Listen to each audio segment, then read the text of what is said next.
오늘 하루는 어땠나요? 히히, 안녕하세요. 저희 마음의 이야기는 왜? 라는 질문으로 시작하는 팟캐스트입니다. 원칙적 사고방식, 즉 First Principles Thinking에 기반하여 삶의 다양한 문제에 대한 다각적인 시각을 제공합니다. 이를 통해 진정한 삶의 정신을 가질 수 있도록 돕고자 합니다. 자, 그럼 시작해볼까요? 웃음 뒤에 숨겨진 것은 무엇일까요? 웃음은 동료들에게 좋은 신호 역할을 하며 유대감을 형성하고 우리가 생존하는 데 도움을 주는 인간의 행동 반응입니다. 이는 인간의 가장 자연스러운 태도와 감정의 표현으로 여겨집니다. 정신분석학자 지그문트 프로이트는 이렇게 설명했습니다. 웃음은 억압된 긴장의 해소를 상징한다고 말이죠. 긍정적인 감정 신호를 전달하는 것은 스트레스를 줄이고 타인과의 유대감을 형성하는 데 기여합니다. 우리는 재미있는 이야기를 들을 때, 수년 만에 가족을 다시 만날 때, 새로 만난 사람에게 인사할 때 등 웃음을 터뜨립니다. 웃음은 어떤 말보다 강력한 감정의 메시지를 전달하는 메신저가 된 것 같습니다. 직장에서 친절하고 사교적이며 항상 미소를 띠고 있는 사람은 주변 사람들에게 쉽게 호감을 얻고 덕분에 업무도 더 원활하고 빠르게 처리됩니다. 하지만 웃음은 그렇게 단순하지 않습니다.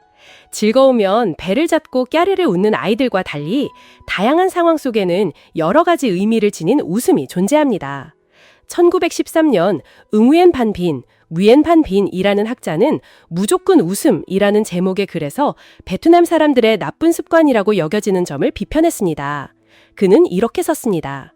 우리 안남, 베트남 옛 이름 사람들은 무슨 일이 있어도 웃는 이상한 습관이 있다. 칭찬을 해도 웃고 비난을 해도 웃는다. 잘해도 히히, 못해도 히히, 틀려도 히히. 이를 드러내고 히히 한번 웃으면 모든 일이 진지함을 잃는다. 도대체 언제부터 사람들은 즐겁지 않을 때에도 웃기 시작했을까요?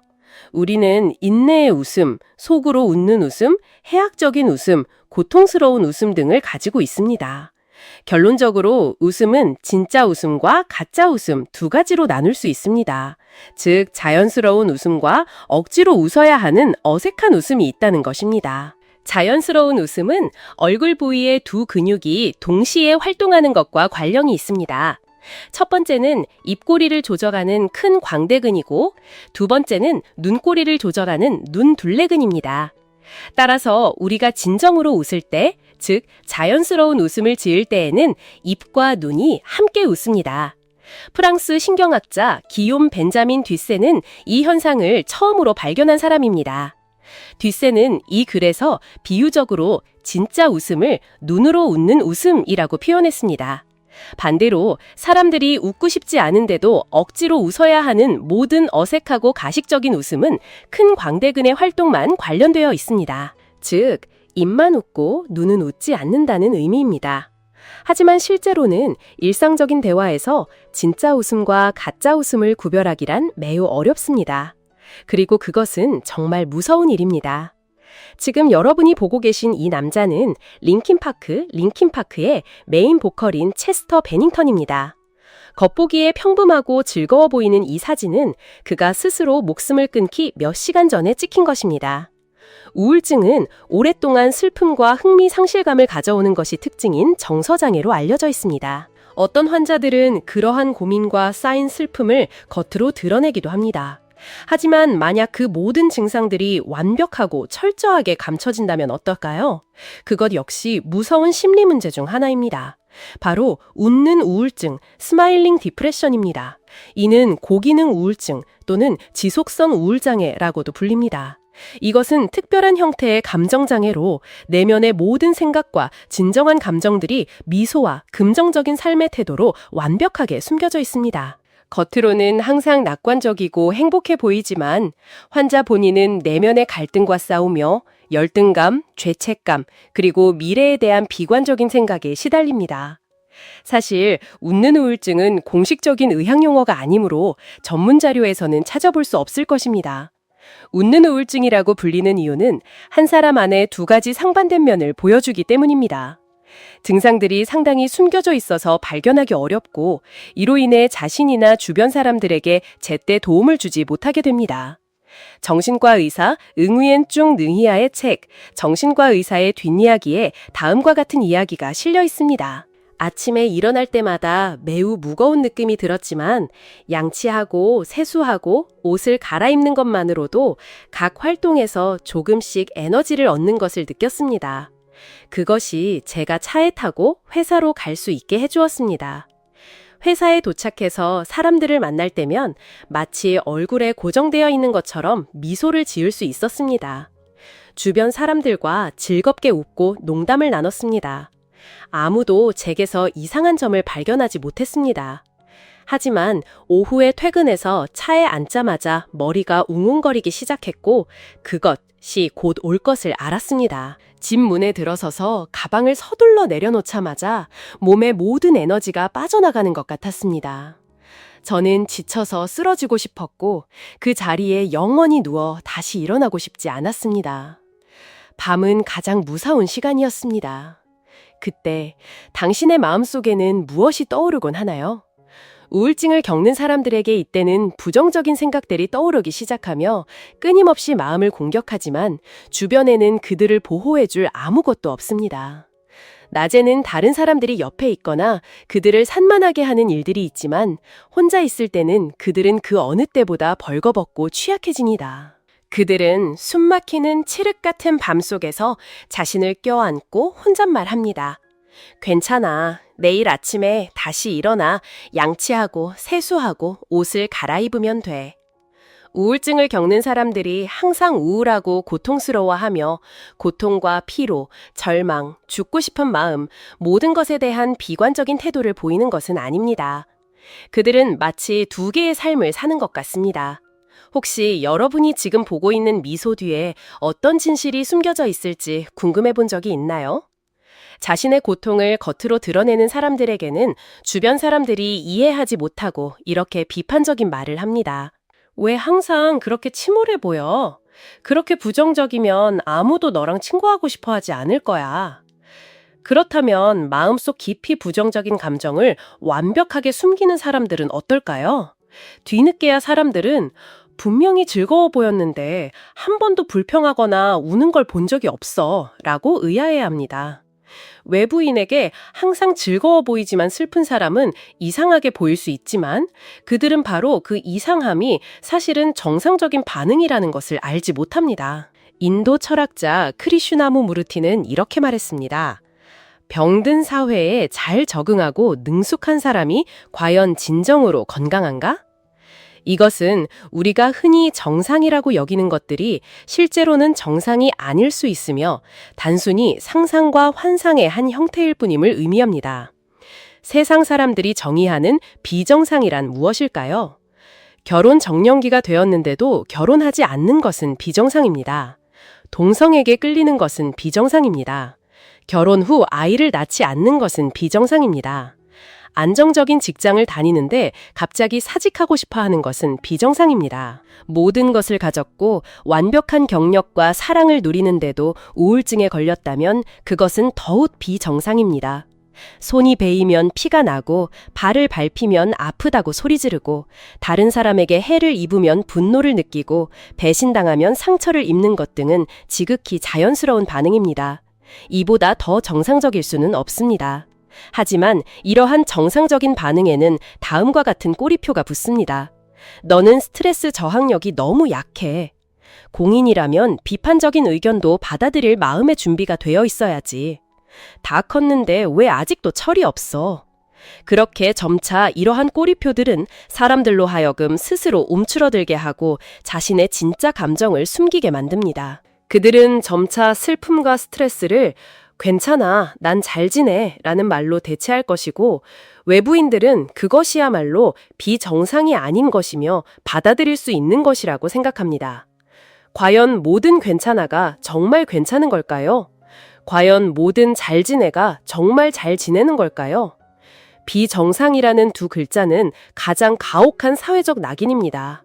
우리는 비정상이라는 낙인이 찍힐까 두려워 계속해서 정상을 지지하며 마음속의 모든 불편함과 고통스러운 어려움을 깊이 숨기고 겉으로는 나는 괜찮아 라는 미소를 지으며 앞으로 나아갑니다. 소셜미디어에서 해시태그 페이스 오브 디프레션 해시태그를 검색해 보세요. 행복하게 미소 짓는 수백 장의 사진들을 보게 될 것입니다. 안타깝게도 현실에서는 그들이 우울증을 겪고 있다는 사실을 알게 될 겁니다. 놀랍게도 이 사람들은 겉모습만 보면 다른 사람들과 똑같이 평범해 보입니다. 그들은 여전히 웃고 이야기합니다. 그들은 유머러스합니다. 그들은 친근하고 사교적입니다. 그들은 명랑하고 사랑스럽습니다.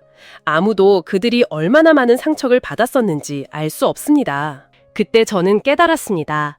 내 옆에 있는 사람이 얼마나 많이 부서졌었고 얼마나 깊이 상처받았었으며 어떻게 그 모든 것을 딛고 강하게 일어섰는지 누가 알겠습니까? 그리고 우리가 그들을 위로하거나 격려할 수 없다면 아마도 가장 좋은 방법은 침묵하는 것일 겁니다. 그들에게 또 다른 짐이 되는 대신이요. 최근 하노이의 한 소형 아파트에서 심각한 화재가 발생했을 때 온 공동체가 그곳 주민들이 목숨을 보전하고 화재를 이겨내기를 기도하고 있었습니다. 하지만 일부 사람들은 집이 타야 시골 부모가 자식들이 밤새 놀러 다니는 걸 알겠지 라거나 남은 구하면서 조카는 못 구했네 와 같은 비난하는 댓글을 달기도 했습니다. 도대체 그들은 그런 말을 내뱉을 때 무슨 생각을 했을까요? 모두가 각자의 힘든 과정을 겪고 있으니 가능할 때 서로에게 친절하게 대해주세요. 그렇다면 우울증을 겪는 사람들은 어떻게 해야 할까요? 다음에는 무엇을 할 건가요? 언제까지 이렇게 계속 숨기기만 할 건가요? 마치 알레르기가 있는 사람처럼 낯선 음식에 대한 비정상적인 반응은 그저 정상적인 일입니다. 왜냐하면 그들의 몸은 병원균, 위협적인 자극, 불편함을 유발하는 압력을 인지하고 있기 때문입니다. 웃는 우울증은 마치 경고음과 같습니다. 그것은 생명으로부터의 메시지이자 외침입니다. 그것은 결코 당신에게 삶을 끝내는 것이 유일한 선택이라고 조언하려는 의도가 아니었습니다. 오히려 당신에게 지금이 변화하고 쉴 때라고 일깨워주고 싶었던 것입니다. 텀블러를 둘러보다 이런 인용글을 보게 되었습니다. One day you'll see that every wrong thing in life was right. 베트남 밴드 엇도 이렇게 노래했습니다. 언젠가 당신은 보게 될 거예요. 그날의 슬픈 일들이 오늘날에는 그저 웃음거리가 될 거라는 걸. 그러면 당신은 더 이상 그 고통들을 두려워하지 않을 겁니다. 그 감각이 무뎌져서가 아니라 상실의 깊은 의미를 깨달았기 때문입니다. 잃어버린 모든 것은 반드시 다시 돌아올 것입니다. 당신이 기울인 꾸준한 노력은 합당한 결실을 맺을 것입니다. 분명히 그날이 올 것입니다. 당신이 겪었던 모든 불행에는 이유가 있었고 그 모든 것들이 교훈을 주었다는 것을 깨닫는 날입니다. 그러니 그날이 오기 전에 서둘러 포기하지 마세요. 미국 드라마 프렌즈에서 모니카가 이런 대사를 한 적 있죠. Welcome to the real world. It sucks. You're gonna love it. 현실 세계에 온 것을 환영해. 정말 엉망이지만 넌 그걸 사랑하게 될 거야. 삶은 아주 아름답고 삶은 아주 끔찍합니다. 하지만 얼마나 아름답든 얼마나 끔찍하든 제가 삶을 사랑하는 데는 영향을 미치지 않습니다. 어디선가 마음속으로 툭 떨어지는 작은 기쁨들이 있습니다. 그리고 그렇게 며칠이 지나면서 마음속에 잔잔한 평화가 스며들고 삶의 모든 것을 사랑하게 되었습니다. 나 자신을, 사람들을, 꽃과 식물들을, 그리고 인생을 사랑하게 되었습니다. 알고 보니 몇몇 사람들과 몇몇 일들 덕분에 이 삶이 정말 살 가치가 있다는 것을 깨달았습니다. 그것은 가족, 친구들, 동물들, 길에서 우연히 만난 사랑스러운 아기들, 넓은 바다, 광활한 하늘, 푸른 초원, 좋은 책들로 가득한 멋진 책장, 기발한 취미 속의 색채, 가을 오후에 길게 드리워진 황금빛 햇살, 내가 사랑하는 영화들, 내 정원에서 피어나는 꽃들 등입니다. 그리고 저는 깨달았습니다. 그날 아침 하늘은 저 높고 푸르렀다는 것을요. 그늘진 나무들 아래를 걸으며 사랑이라는 것을 느꼈습니다. 결국 세상은 여전히 저를 아주 많이 사랑하고 있었습니다. 모든 것이 그저 작고 예쁘고 부드럽게 제 시야에 들어왔습니다. 저는 생각했습니다. 이제 굳건히 앞으로 나아갈 이유를 찾았다고요. 웃음은 꽃이 피어나듯 당신의 얼굴 전체를 환하게 만듭니다. 단지 하나의 미소 때문에 영원히 잊지 못할 순간을 경험해 본 적이 있나요? 마더 테레사가 말했듯이 사람에게 미소 지을 때마다 그것은 사랑의 행위이자 그 사람에게 주는 선물이며 아름다운 일입니다. 미소는 또한 인력의 법칙을 만들어 긍정적인 에너지를 끌어당기고 그로부터 멋진 감정들을 퍼뜨립니다. 부디 항상 즐겁게 진정한 미소를 지으시길 바랍니다.